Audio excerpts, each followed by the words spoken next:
Chattisfying. Right, so let's start by talking a little bit about your content.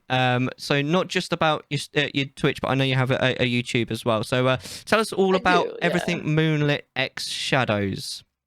Introduce yourself. I mean, I guess the first time I ever started using like even the whole like Moonlitxshadows thing was back in like 2010. I made a YouTube channel. Been doing AMVs on there since pretty much, and then about a year and a half, 2 years ago. What are we on now for? I lost track of how long I've been streaming for. 2021, apparently, I'm told. I think it's been a couple of years. I think we're going on to 2 years since affiliated. So yeah, so I've been doing Twitch streams, which I do a lot of Pokemon randomizers, Zelda randomizers, getting into more of the RPGs and all that fun stuff as well. Built up really nice community. Love you guys. So what have you been playing at the moment? Right now we've got Tales of Arise, right? Tales of Zestiria, Pokemon Yellow, Final Fantasy X. Right. Okay. Yeah, that's what we've got going on right now. And then me and Arctival's been doing We Were Here, which is a co-op puzzle game. I love We Were Here. Fun. It's such a good game. Two's an arsehole. We're a little stumped on. Oh, together is harder. We were here together. We've been struggling, but it's been fun. So, I'm sorry. All I saw when you were playing that game was you just not getting anywhere. It takes a bit. You have to figure it out. Right. So would you say crazy? You're mostly like an RPG streamer then? Pretty much, actually. Yeah. I do love RPG. I've been playing them since I was little. Pretty much all the games that you mentioned are all RPGs, apart from Zelda. What's your favorite RPG that you've ever played then?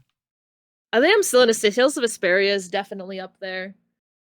Tales of what? Which is Tales of Vesperia. Right. This is one of these Tales games that you've been talking about, right? Yeah. It came out on Xbox 360 way back, and I actually got a 360 because of it, and I absolutely loved it. Loved the characters and the story and everything to it. Because I'm not gonna lie, before it came out, you were talking about Tales games. I thought you were talking about like Tales from the Borderlands, like those kind of games. Oh yeah, Telltale games. Yeah, Telltale games, exactly. So when it turned out to be like a proper like full-on JRPG, I was so confused. Yep, full-on franchise. Tales of has been going for 20 plus years, I think. Yeah. Would you say I've played it? I've played them since PlayStation. PlayStation 1. Oh, yeah, dang. PlayStation 1. That is a long time. I've played through every single one that's been released here, and Vesperia was definitely my favorite of them. And then obviously I've really enjoyed Persona 5 as well. Persona 5's amazing. Yeah. Right up there with it. Yeah, absolutely. I think the PS1 must be coming up on 30 years ago now. Do you remember how old you were when the PS1 came out? I was still in Wales, so I would have been about 10, I think, ish when I had it. So you're talking about 25 years at least. Yeah, so it's a bit more than a few years. I was late to most consoles because I was a very poor family and all that kind of stuff. I had a SNES when everybody was getting like PlayStations and stuff like that. Oh yeah, fair enough. Stuff like that. So I was like a whole console behind most people. Oh, still good times. Absolutely. I grew up with all that. Oh man, showing our age. my first console, if you want to call it console, was a Commodore 64. Oh wow. I think the first thing I got was the Game Boy, and then probably followed shortly after by like Super Nintendo and stuff like that. The first one I ever owned was an Atari 8600, but that was a hand-me-down. The first one that I got, like I actually asked for and got, was the Sega Master System 2 with Alex Master Kidd. System was brilliant because it had Alex the Kid built in. Yeah, built in. Yeah, great game. Yeah, amazing game. And then the first thing the I did when I got after the second part when you drop down and you go down, you fucking octopus. It's really hard. You know, to this day I've never completed that game. It's so hard. Yeah. Oh dang! But I always like buying the bike. Yeah, the bike's so much fun.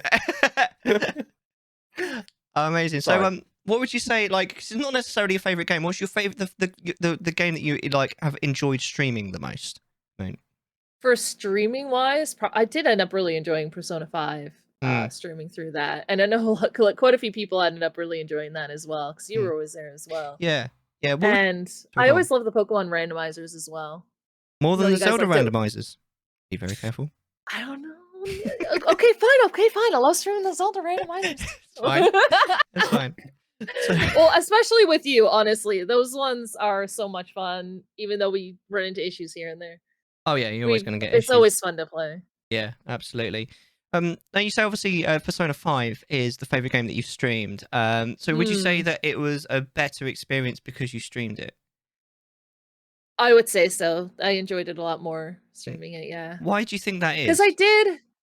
I guess because you get input from other, like, the people watching as well. They kind of react to things going on and all that as well, and you get to chat about some of the stuff that, how love stumble on words. It's good to chat about everything that's going on in that, and it's just a lot of fun. Yeah. It's not just a casual, like, go through, don't have to react or anything, really. You might get a reaction here and there depending on how big something is, but usually you're just, just going along, not commenting too much on anything, right? You're Yeah. playing on your own. Yeah.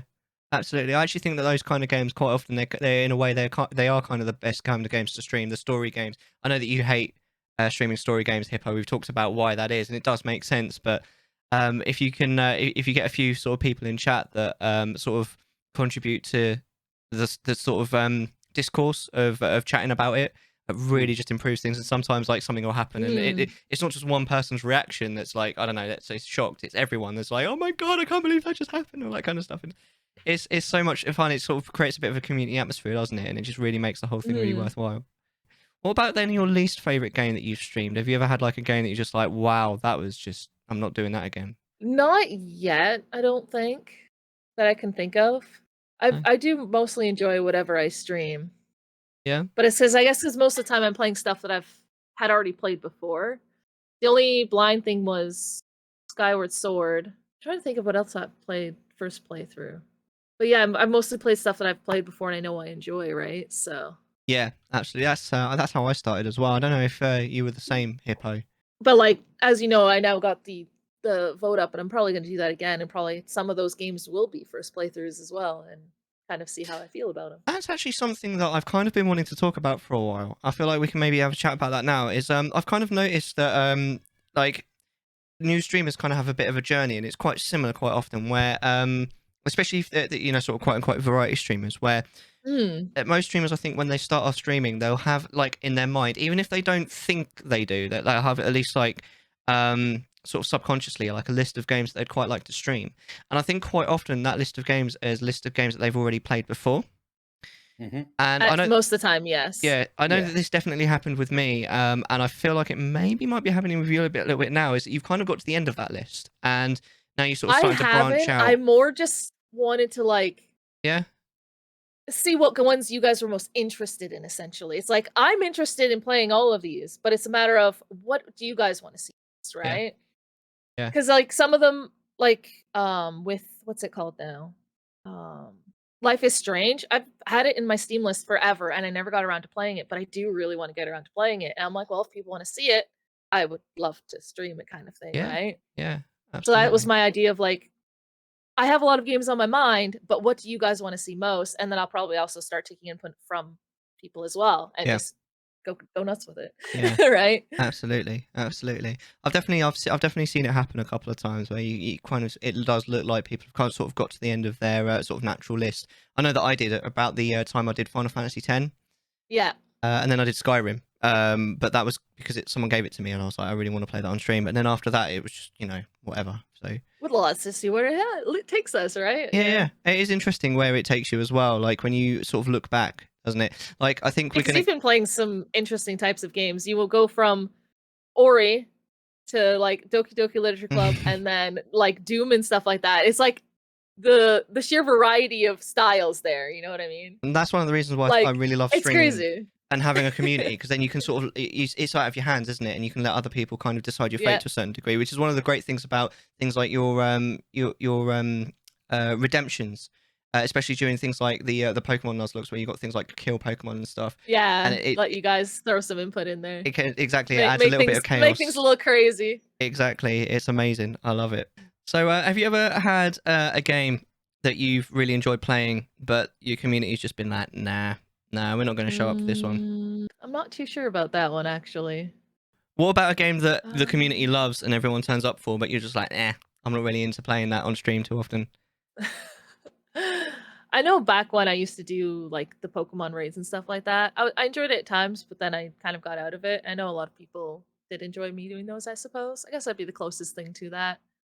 Yeah. Is when I did the raids and shiny hunting and stuff. Because I did stop doing shiny hunting eventually. I haven't played Pokemon much lately, like non-randomized stuff. Yeah. So talk to us a little bit about randomizers as well and nuzlockes as well. Explain to people who don't know what one is, what a nuzlocke is. So essentially, you can randomize any Pokemon game. You can randomize basically anything in the game. Pokemon stats, Pokemon types, type chart if you want to go that insane route I've never touched down on. Item locations, all of that. All just throw out your vanilla logic of the game and then just have fun with it. And then the whole Nuzlocke rules of it, you catch Pokemon on each route. You can nickname it if you would like. And if that Pokemon dies in battle, it is boxed and you can no longer use it. If you party wipe, which means lose all 6 of your Pokemon in one battle, game over, and you can restart or go to another game or whatever you want to do, essentially. And my understanding with nuzlockes is that you can have different rules in a lock as well. Yes, there are a lot of different rules. I know hardcore nuzlockers will put the battle to set, meaning you cannot. It won't be like, this person's sending out this Pokemon, do you want to switch? It won't ask that. You just have to accept whatever they throw out. Yeah. And then there's also the option of no healing in battle. Right. Those are more of the hardcore Nuzlocke rules. And people just go crazy even more so after that. Okay, fair enough. Because my understanding, essentially, because people have been like putting their own rules into games for absolutely ages, like exactly, you know, like no death runs, like before you could actually have a setting where if you died, the game was over. And my understanding essentially of a Nuzlocke is it's exactly like that, except it's got a special name because it's Pokemon. Yeah. I don't know. I don't remember where it got its name from. I'd be interested to find out if anybody in chat knows. I need to look that up one day. Yeah. Absolutely, no one knows what Nuzlocke sounds like. No hit Nuzlockes? Yeah. Oh yeah, I've heard about those. They go through the whole game without being hit once. Yeah, that's insane. If they take 1 point of damage, they're done. Essentially, it's something that you can do to get more replayability out of a game, which is otherwise quite repetitive, I suppose. Oh yeah, it works so great for Ocarina of Time as well, because absolutely. And like it just feels like a new journey every time. Absolutely, it works really well for streaming as well, because obviously if you got the opportunity, like the possibility of a party wipe that's going to set you back hours and hours, it can create like really exciting moments and stuff, can't it? All that kind of thing. Yeah. So I think it's based on a Pokemon. Yeah, I think Nuzleaf, right? Really? Was it like the inspiration to it? Okay. Inspired the name of it, maybe? Because that's the only thing I can think of. Nuzleaf, Nuzlocke.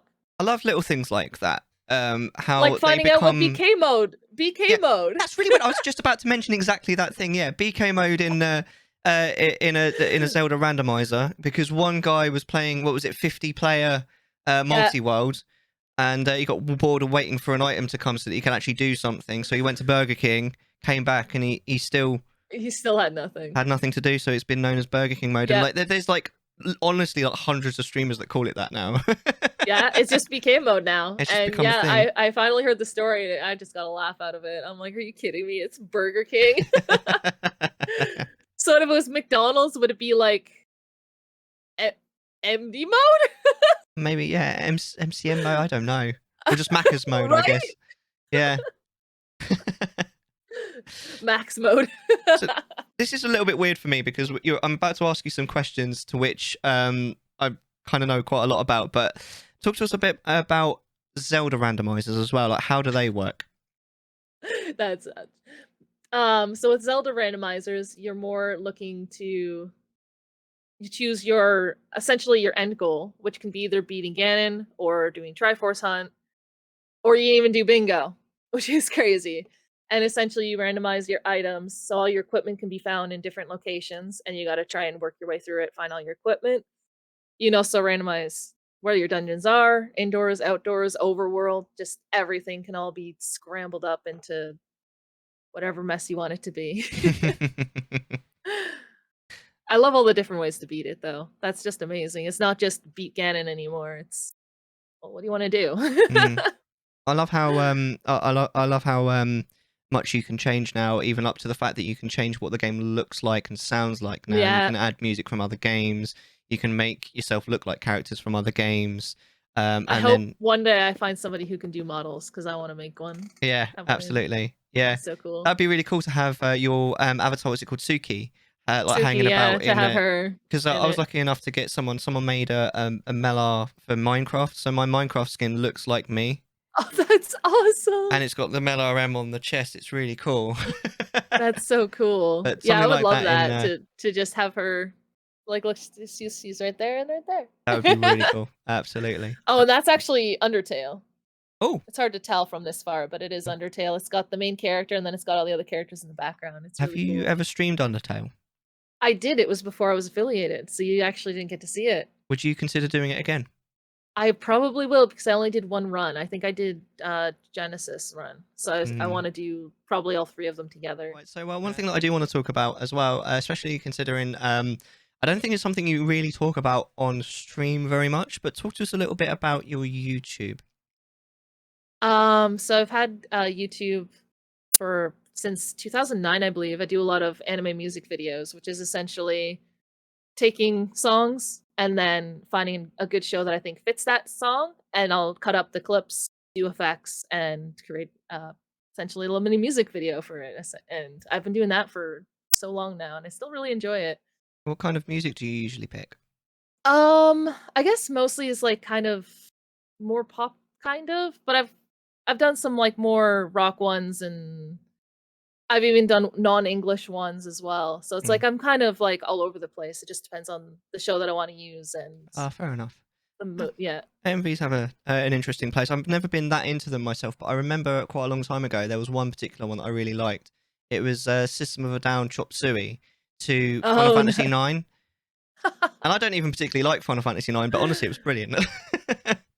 Yeah, I've come a long way in my editing. I remember before it would just be like clip, clip, clip. Now it's like I have like the clips would be more long. Like you'd have it like kind of like run on clip, which doesn't look that great most of the time. But now I actually like change up the scenes a lot. I do a lot of visual effects and stuff like that. Excellent. And so obviously that's what you have on your YouTube. It seems quite separate. Yeah. Oh yeah. It do. kicked off on its own. Like I'm way more popular with AMV Baker than what I do on Twitch, which is hilarious. So have you ever considered doing like I don't know, VODs or something on Twitch? I've been YouTube? thinking about it. I would just probably I guess I would probably change the name of my current channel. I'd have to put like AMV on it because I do want to just keep them separate because they don't really cross over on interests, so I don't think it would just go over very well, I guess. So I think I would change the name to Moonlitxshadows AMVs, and then I would have Moonlitxshadows, and that would be like VODs and stuff if I do end up doing it. So I mean, because we spoke to Navlo ages ago now on our first episode, and he said because he makes YouTube content and Twitch content that's basically very similar, except obviously the mode is different because it needs to be for the different platforms. And he said he doesn't really get much bleed through from YouTube to Twitch because it's a different type of thing. But I feel like for you, it's more because the actual content that you're creating is completely different. The content itself is completely different. They don't share anything besides, some of the stuff comes from Japan. That's the only similarity. Yeah, that's it. That's literally where it draws, right? So it's like, yeah, some people might be interested in it, but from everybody who watches, probably not very much. Oh yeah. So I don't want to cross them over. Yeah, no, that's understandable. So Hippo, we were talking about obviously because I asked a few questions earlier about like randomizers and stuff, to which I mostly knew the answers. Is there any of that like you wanted more? Well, I have no clue on anything randomisy ever. Like I've never done it. Like I struggled with vanilla Pokemon Red. All right, so let's not even get me started on trying to do any randomizers. I find it fascinating you're able to do these with old games, although I don't know how the technical side actually works in terms of it's not something that's in the game, so it must be some form of emulation and processing system. They're essentially moving around the code is what they would be doing, I'm pretty sure. But how does it work in the first place? Do you have to download a randomizer game first, or is there like a program that I get the vanilla game, and then you run it through the program, and you just click off, I want this. You hit randomize seed, and it does its thing of probably messing with the code of the game or something like that. So when you're playing like the Zelda one, which is a console game, I assume it's an emulation on the PC that you're playing them. Yeah. You can actually do it on official hardware as well too, but that's no much idea more how complicated. To do that. Yeah, it's more complicated. I don't even know where to start on that. I do know where to start on my Switch to play my real game randomized on my Switch. I know how to do that. Yeah. Okay. So is there I like do a it for certain Sword and website that Shield. does it for it then? Is there a Yeah, there's specific official? programs. Yeah. Like, is there like a directory of like these emulation randomizer like on one website thing, so you can search for the game you want to try and do it? Sometimes there are sites that like that. I know there's a site I came across that's like you can, and it was like this huge list of game that has randomizers, and it usually directs you where you can go to get that stuff. Yeah. Okay. The thing that kind of for me about randomizers that I found surprising going in is that there's so many different parts to it, because like obviously you've got to get an emulator that works. Then you've got to find the ROM, but then you need the website that actually randomizes the game, because they won't give you the ROM because there's like legal issues with that. So you got to find the ROM own on the your game own. originally, don't you? You have to get your own game. Yeah, exactly. And then you basically upload the ROM to the randomizer website, put in what settings you want, and then click go, and it will change it for you essentially. Yeah. But then there's all the other bits and pieces that go with streaming a randomizer. When you want to put it on your stream, you can be more fancy. Like for me, I've got PokeLink, and it shows like what my HP is at, my Pokemon names, my levels, and like all that stuff. You can get really fancy with it. A lot of people play with timers. Then you've got things like notes. If you're going to play some of the harder settings, you need to make good notes basically. Otherwise, you get entirely lost, don't you? Unless you have a good memory. There's people who do it. I don't have that memory. Yeah, I think I've seen people do it without doing notes, and I'm like, how can you do that? Like, I'd be lost on an easy seed. Any more questions about that, Hippo? Well, not so much about the randomizers. I actually have a personal question for Moonlit. Yeah. Yeah, I'm sorry. Tremble now. Okay, I am. The origin of your name. Is it because of Mike Oldfield? I unfortunately do not remember anymore. That's just because Moonlitxshadows is one of my favourite songs, and it's done by Mike Oldfield. And I just wondered if that was because it's a really lovely, enchanting sound of a song, and it's well worth a listen if you don't know it, because it's kind of. I mean, I've always loved like. Who did you say that was by? Hippo. I'm just Mike Oldfield. He's the person who did the Exorcist theme, Tubular Bells. Yeah. But he plays all his own instruments and all this kind of stuff, and he gets his sister to sing the song, Sally Oldfield, and it's a lovely magical song. It's really cool. Okay. And, I'm gonna look that up after. With the whole like the RPG themes you're going with, it's kind of got that vibe to it, but like 70s based vibe. It's a really lovely song. It's worth a go. And I just like, yeah. Sorry, Moon, I fully interrupted you there. What were you saying? I don't remember, so it's fine. You're so rude. I know, I'm an asshole. So rude, Mels. Sorry. So rude. Go to your room. You're there, so it's okay. I'm in my office. Does that count? It's close enough, I guess. Is it me or is it hot in here? It is fucking hot. It's actually I'm in front of a hot in heat here. lamp of doom. It's boiling. I'm just glad I got a fan blowing my lower parts. I mean, I'm in basement, so I'm sitting fine. Yeah, you also live in Canada. Yeah, it is chillier today. Everyone was wearing sweaters, and I'm out there in a t-shirt, and I'm like, oh, well, whatever. I love that way you're like, oh, it's quite warm outside, and it's like, I don't know, like 3 or 4 degrees C, and I'm like, I would be freezing my absolute balls off in that weather. It was 11 out, and I'm just sitting outside in a t-shirt. It's a little windy out and everything, and I'm like, I miss that. I should be in Canada because I love cold. I'm fine with it.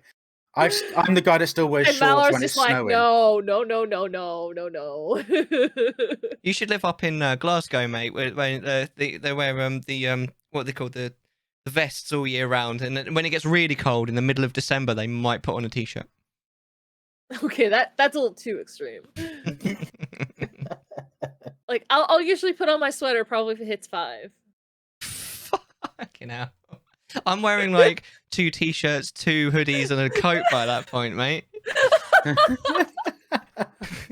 No, I'll just go down to a sweater for 5. That's nothing. Oh, amazing. So, talk to us a little bit about what's happening next on your Twitch channel. Give us a scoop. What's the new stuff coming up that no one knows yet? Well, nothing too crazy that no one knows yet. I don't have my schedule up for this week, but yeah, we're still obviously gonna be playing Tales. Yeah, I'll still be playing Tales of Arise on the morning streams when I can, and then we've got Final Fantasy X going, which we just started, so that's nice. I know you've been enjoying that one very much. And we've got Pokemon Yellow on Saturdays, and then I think we're gonna be trying to finish We Were Here Together next week, which we got about halfway on that. Right. Little nervous about those puzzles. They're getting harder. So you say obviously Pokemon Yellow, right? You got to plug yourself, right? So talk to us about this because obviously you're not just playing Pokemon Yellow for the sake of Pokemon No, it Yellow. won't be just Pokemon Yellow. So after we beat Pokemon Yellow, I'm actually gonna do, because I thought this would be a really neat idea, because we're gonna be going through all of the generations, and I thought a really neat idea was once we beat the Elite Four, the Pokemon that survived the Elite Four, I put up a vote, and you guys choose 2 Pokemon to me bring over to the next generation, essentially. And I So- think it'd be really cool to like maybe we get a Pokemon all through the generations if you guys want to, if I don't kill it. So is that's a gen lock, isn't it? Yes. Does that mean, by the way, that if, for example, you get to like Gen 5 and get a full party wipe, you have to start back at Gen 1? I will not be going that crazy. So but it's I will like a Gen restart lock Gen light. 5. Yes. Right. A Okay. light Gen lock. I don't think I could handle doing them all again. That's too much time for me. Yeah, I couldn't do that either. Like, I can't. I can definitely handle the one game restart, Yeah. but not all. I hate doing the same thing again and again and again, like in a short period of time. I mean, I think the closest that I myself get to that is obviously the Ocarina of Time randomizers. But the way that I sort of see it is like if you change the settings enough each time you play, it's almost like playing a different kind of game. Oh yeah, because that's what we usually do, right? Yeah. I know next time you want to run the shared health hero mode, which I think Yeah. is going to be hilarious. Shared and health we're hero gonna mode. We die a do lot. something slightly different almost every time, don't we, to keep things interesting? There's always something, yeah. Yeah, that would be interesting. We're gonna die a lot. Oh, we're so gonna die a lot. Keep watch on Discord when we do end up announcing that. We don't know what it's gonna be yet, but we know it's a thing. Indeed. Excellent. Oh, you got it's any gonna be so more good. questions at all, Hippo? No, I'm good. I'm just kind of enjoying watching you two vibe off on randomizers. It's kind of because again never played them, never done, and I'm just sitting It's going, okay. it's so cute. I love this. It's like just watching you guys talk a different language. I'm like, it's so adorable. You carry on. You're probably saying something really mean, but it's okay. I love it. Carry on. It's lovely. Hey, as Go long as for you it. didn't hear your name and something bad after, you're fine. There are a lot of games that do have randomizers, more than I ever Okay, thought. here's what a randomizer. This is gonna be the silliest explanation. Wiki says You throw the game into a blender. You blend it up, and then everything's different. Yeah, man. They're random. They really do go into detail. I love the fact that with randomizers, certainly of Zelda, you can make it really like simple, so it's not that in depth if you don't want to, but you can really go in and make things ridiculously complicated for yourself. But only if you want. Only if you want. You basically you can choose. You can go as far as one life mode. You can go as far as making certain areas locked or tricks. Tricks are their own thing where you can enable really hard tricks and you have to use them and be able to continue on with that trick because it was the only way for you to get an item. Be a total bastard and do what I did to Moon is this thing called decoupled, which means you walk into an entrance, like say you're in, I don't know, the market and you walk into a shop, but then you go to walk back out the same exit and you end up somewhere completely different. You're just in a desert across the world and you're just like, but that's not where I came in from. So sometimes to get to a certain place, you'll have to go through this place and then go through this place and this place. Oh my God. If you don't take good notes, you're never going to make it. It's a disaster. Amazing. Consider yourself Chattisfied.